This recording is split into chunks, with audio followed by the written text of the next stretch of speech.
All right, welcome back to segment 2, January 25th TD show. Had a good discussion about the AFC NFC championship games last segment.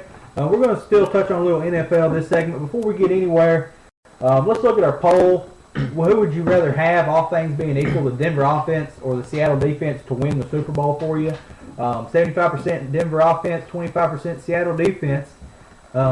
You can't really go wrong. That's going to be the key matchup all night. The other side of the ball I don't think is going to be as big of a deal as it is with Denver's on offense, Seattle's on defense. It's all going to come out right there. You know what they say, though?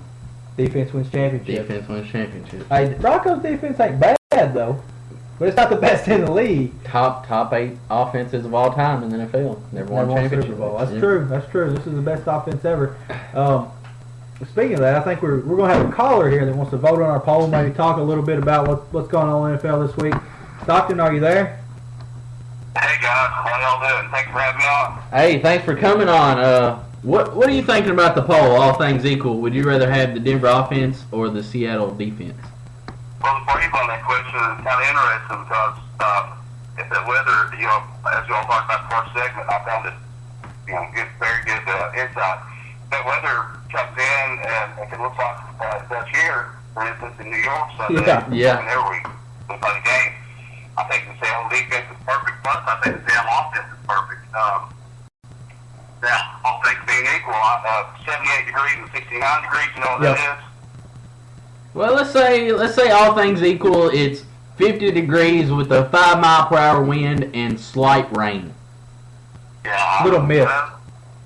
I still like that stuff. I still like that Seattle D. I think I'm going to be the minority on a lot of things today. I don't know. A lot of people say defense wins championships. I'd say the majority of people probably feel Seattle defense is what you need. I mean, and this is historically good defense. As big of a Broncos fan as I am, as much as I love that offense, it's hard to really argue against how good this defense is. That's right. I mean, it's one of the best defenses we've seen, especially the secondary. Maybe the best secondary we've seen. Yeah. I think that the two teams that San Francisco and Seattle, either one who had won, were probably the two teams that the Broncos would have least blocked the base in the whole. Yeah. If you could make a team just out of however a hypothetical team, I think either one of those teams is probably as scary for the Broncos as any. I agree with you. I think that the 49ers front seven would have gave the Broncos more trouble than the Seattle secondary is going to give them. Because when Peyton starts getting pressured, that's going to cause trouble, and they can sack anybody. There's nobody in the NFL that they can't sack. Yeah, and I don't see, you get a lot of coverage sacks, but I don't see Peyton Manning trying to rush the throws because I think he'll sit back there and take his time if he has to. Yeah, he has to, but I mean, he gets the ball out of his hand quicker than about anyone. That's right. And that's another reason, no matter who they're playing, that he doesn't get sacked as often because he's so quick to release, because he's so many short timing routes, things like that, and he's tough on that. But I just I'm a defensive guy, I guess, in that sense. Something we haven't touched on, we were kind of waiting for this segment to go to it. Richard Sherman's antics following the game, or even during regulation there at the end of the game. What are your thoughts on that? Well, I was sitting here with my buddy JP from Monroe County. We both were just we loved it. I know it's not the way I was playing, and it's not the way you bring up probably your kid or if you coach a team. You're going to talk to Coach Flynn with the next segment. I think he doesn't want his kids out there showing up opponents and things. But this is not high school or even college. These guys get paid. I felt like Crabtree had done things in the past, as Sherman said, to sort of incite him, to make him angry, get Sherman's dander up. I thought Sherman, he reacted emotionally, and by the way, he did kind of, once he settled down after the game, he sort of came back off, not really off the statements, but he made clear statements as far as not being a selfish look, and that's the only problem I had with it is he took away from the team. Yeah, I think he handled it very well afterwards. And I don't have a huge problem with what he said after the game. I mean, I never played professional sports, but It doesn't matter if it was a softball game or a game of checkers. There's been times when if you stuck a mic in my face after something like that, I might have said something. What I had the problem with was him, coming up to Crabtree. I know he says he was telling him good game and smacking him on the butt, showing him up face to face. That's something that I had more of a problem with. I think that was more of the issue. I think when you make a good play on the field, you run back to your line, then you celebrate. I don't care what he said after the game. I'm okay with that. What I had the most problem with was, the reaction on the field in Crabtree's face, kind of showing him up. That's what I didn't like. Yeah, that's fair. That happens. If you watch it, that happens after every tackle almost. Somebody gets up, they just wants to first down, somebody gets up yapping. It's not Richard Sherman. Oh no, I agree with that. But do y'all think somebody got to him in between the Aaron Andrews interview and the interview on the set with Russell Wilson? I mean, do you think he changed that much on his own, or that there was a PR person or somebody down the coaching staff said, "Hey, let's tone it down a level"? I'm sure that someone did. Which I didn't know this until I heard this week. He was interviewed by Fox Deportes before Aaron Andrews. I'm not exactly sure what he said on that, but he was interviewed right before the actual Aaron Andrews interview. So that was the second interview after the game. Yeah, I seen a clip of that interview, and it was right in line with the Aaron Andrews interview. Okay. And then how far after was the Ed Warner interview? He looked on the field too, right? Right. It was on the field. Yeah, but he was a popular man at that point. Yeah. Well, he had made himself a popular man. Yeah, he was giving a great interview. I mean, he's a forecasting dream. It's consistent now. I know the Fox producer was scared to death, he said, which brings up other issues, but he was scared of what not to say. If you'll notice, he was on SVP this week, and it wasn't a live interview. They interviewed him before going live, and then played the interview on the show. Which one, the Aaron Andrews interview? No. He had a separate interview with SVP and Russillo this week. Oh, okay. But they were sure to pre-record the interview as opposed to doing the interview live. I got you. I mean, but in his defense, though, he didn't say anything out of line. I mean, if you're not Michael Crabtree, he didn't say anything to offend you. You know what I mean? If you're anyone else, he wouldn't have offended you. He didn't say anything about Harbaugh, who he also has beef with. Yeah, he hates Harbaugh. We know that. He said that in an interview before the game. I heard him, and he was talking about how much he hated Harbaugh. He said that he respected him and thought he was a great coach, but hated him passionately. Just couldn't stand to be around him. Well, of course, he played for him at Stanford, and he feels like that Harbaugh slotted him. And I mean, Richard Sherman, we're talking about him being the best cornerback possibly in the league, and he was a fifth-round draft pick in 2011, and now somehow he's fifth round, Right, and if you look at a lot of the great players in the league, they use that as fire. I mean, look at Tom Brady. He's been in the league 14, 13 years, and he still talks about how he went in the 6th round.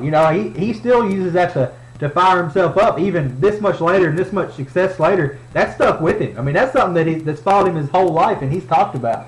Yeah, y'all bear with me here a second. I'm going to tell you why that I completely cringe and completely disagree with this whole thing. Okay. And I've talked to Stockton about this. I think it was completely planned out. Every single part. He makes a commercial about being called a thug prior to the Super Bowl.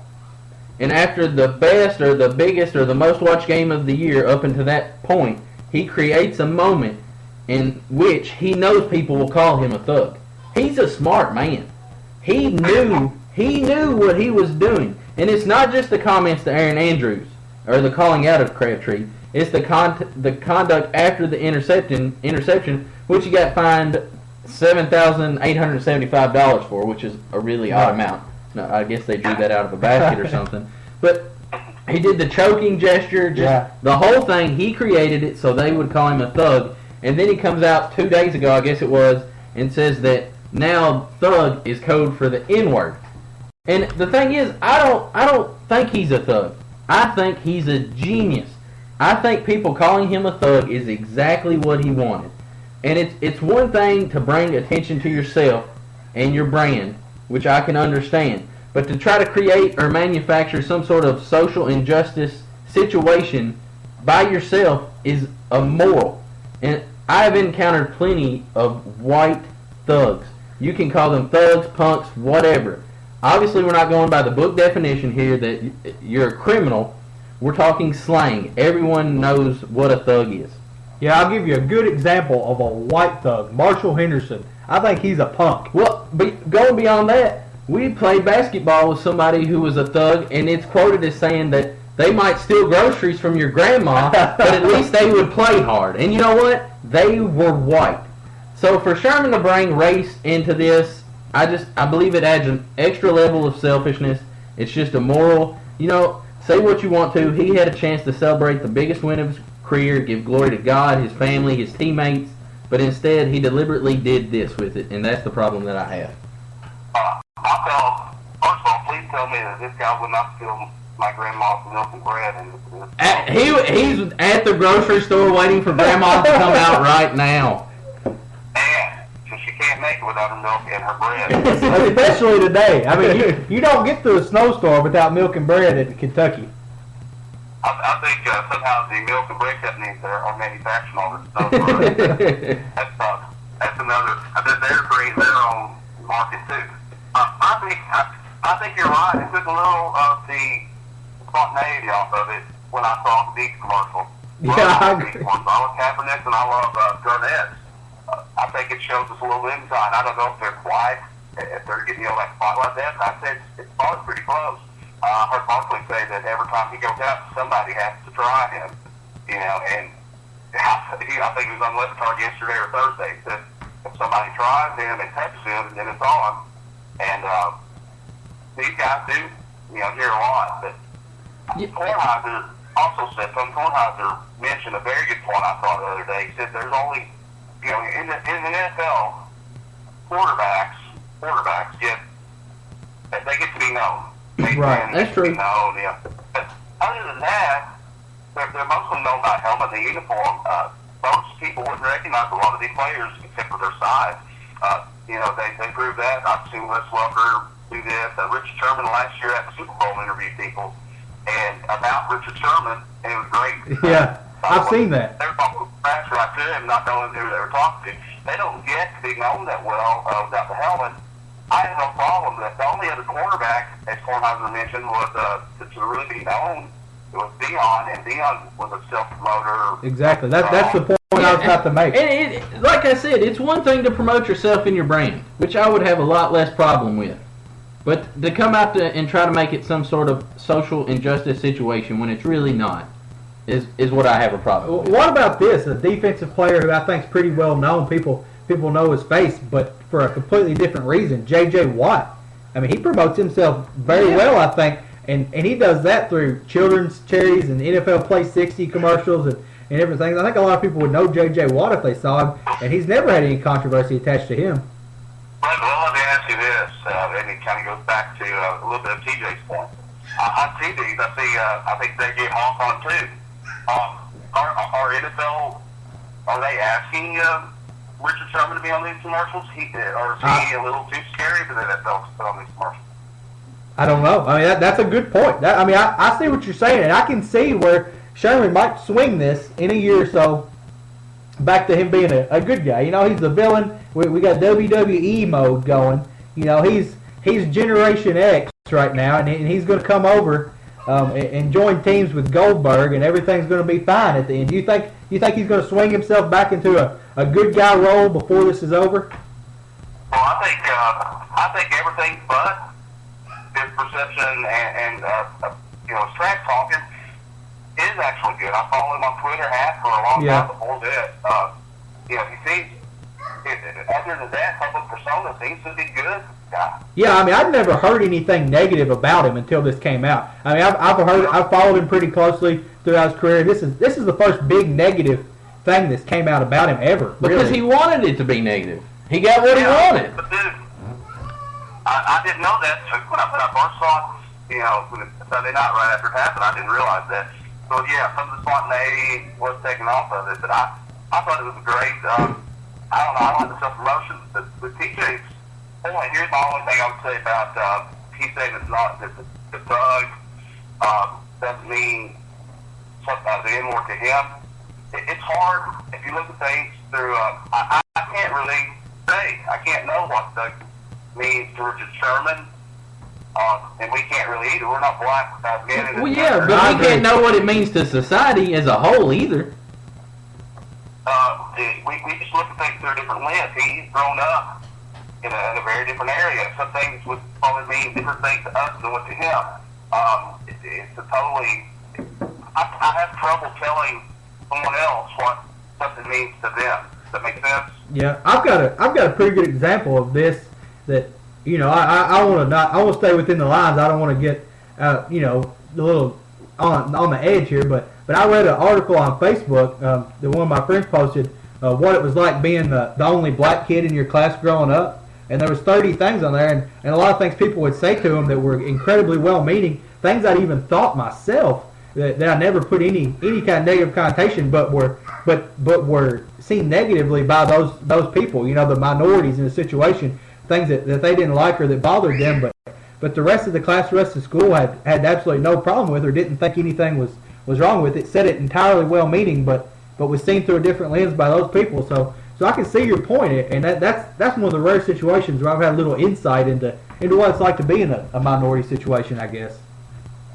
Yeah, so I don't know. I wouldn't think thug is exclusively a race comment, but everybody sees things differently. Is my only thought there. Right. Hey, what about poor Malcolm Smith, by the way? Who? Malcolm Smith. Exactly, the guy who intercepted the ball. Oh yeah, Exactly. I actually have his name written down. I'm sorry, I do have that written down as who got the interceptions. They had 2 interceptions, and of course, get the locker right next to Sherman in the commercial or something. I know they could at least put him in the background. I mean, yeah, maybe he got a free pair of beats at least. At best, he should have came up there in Andrews and said, "I'm the second best defensive back in the NFL." Well, he's a linebacker. Oh, well. Yeah, well, he happened to be right there. I think we probably all might have made that play, but he was there, so. Yeah, it was. Richard Sherman definitely deserves a credit, though. I mean, he put it right there for him to catch. It was kind of it's a scary play to make to tip the ball up that easy to catch. Yeah. But it worked out for him. What about if there's another 49er there? Yeah. That's true. He was there. But he had that position. how do y'all think they decided on $7,875? I don't know their fine schedule. Maybe they timed the rant and had a number they were multiplying by. That'll kind of lock you out and being when Richard Sherman made the choke sign or something. Yeah. Only thing I can figure. Yeah, I'll tell you this. It's probably the best $7,800 he's ever spent. I agree. That's really big return on his investment. Yeah, neither one of us is ever going to get an investment that turns that kind of profit. I guarantee you that. Never. He spent it well, and he's what we're talking about more than anything else. Probably leading up to the Super Bowl. That and the weather, which is kind of weird when you got the highest scoring offense ever. A quarterback who's done everything Peyton has. He gets some of the talk, but a lot of it's got into by Sherman and the weather. He's just like Miley Cyrus. He's getting what he wants. Everybody's talking about him. Exactly. That's kind of the way you build your brand these days. Like it or not, you can go back and see a lot of people, that are doing that now. All right. Well, we appreciate you coming on this morning with us, Stockton. Hey, thanks for having me, guys. The show's sounding great. Been listening since it started. It's not easy what y'all are doing, and you're doing a good job with it, and I wish you nothing but the best as go forward. All All right. right, thanks for the support. We appreciate it. Stay warm. Hey. All right. Well, we covered that topic pretty well. I mean, it was a big deal. I mean, it's something that needs to be discussed. But like you said, it's taking some of the spotlight off of the game. Yeah. What is setting up to be one of the best Super Bowls ever. Best offense in history. Best defense in the league. One of the best defensive back cores in history. And they're going to be facing off. And we're talking about social issues, which is good. Like I said, this goes back to my point about the weather. The Super Bowl transcends sports. It can affect people's lives outside sports, and we're risking it. We're risking it. You know, maybe if something happened to Richard Sherman in his life and he feels the need to come out and create this to bring attention to social injustice, so be it. But I just don't think it was the platform. I mean, like I said, he could have gave glory to God, his family, his teammates for helping him in that environment. At least in that order. I think he should have reversed the order, then go on your rant. You gotta get your priorities straight. But anyway, that's just one of the big things going on in the NFL this week. The other thing going on in the NFL this week that's causing controversy, at least for me, aggravating the snot out of me, is this petition or this idea that they might take away the extra point. Well, what do you think about that? You know, the more I think about it, the less I have a problem with it. Really? I mean, it's not a whole lot different than we got now. Of course, you're taking points off the board, which is different. Here's the proposal.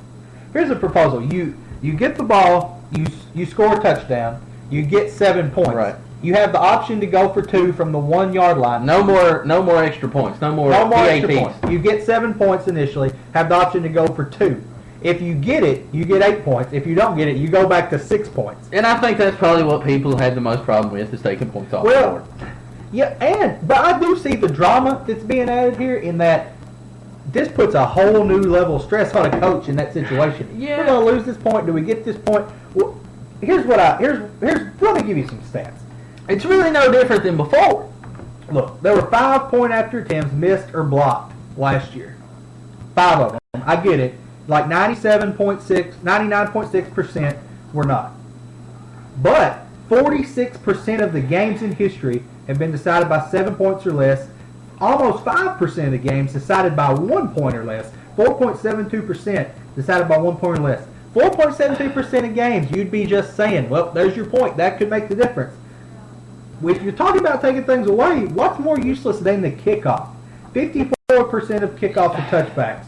We haven't took them out. Look, the most ever kickoffs in a season run back for touchdowns, 25. 25 times in a season, people score. The kickoffs are meaningful those 25 times, and you kick off at least 3 times as many times as you kick extra points in a game. Yeah, you're getting to a point that I agree with, in that Roger Goodell says the reason they want to put this in is because they want to do whatever they need to do to make the game more exciting. Well, that's not true, because if it was true, you wouldn't have took 10 yards off the kickoff, so everything's a touchback, and the receivers or the cornerbacks, whoever's back there, doesn't have a run and start anymore.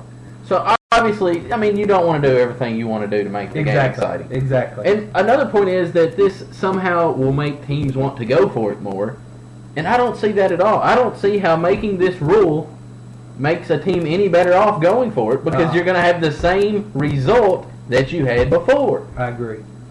I don't know.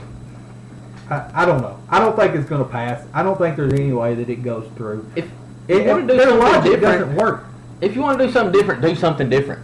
Make the rule or the end game different than it would be before. And they say it's an outdated rule. You can still drop kick the ball in the NFL. If you want to drop kick the ball, you can do it. Brady did it this year. Very few times is it done. Yeah. But you can still do it. Leave the rule. Who cares if it takes another 10 seconds? I mean, I don't have a problem with it. It speeds up the game. But one of the reasons I think it won't get done is because you know what happens during a field goal?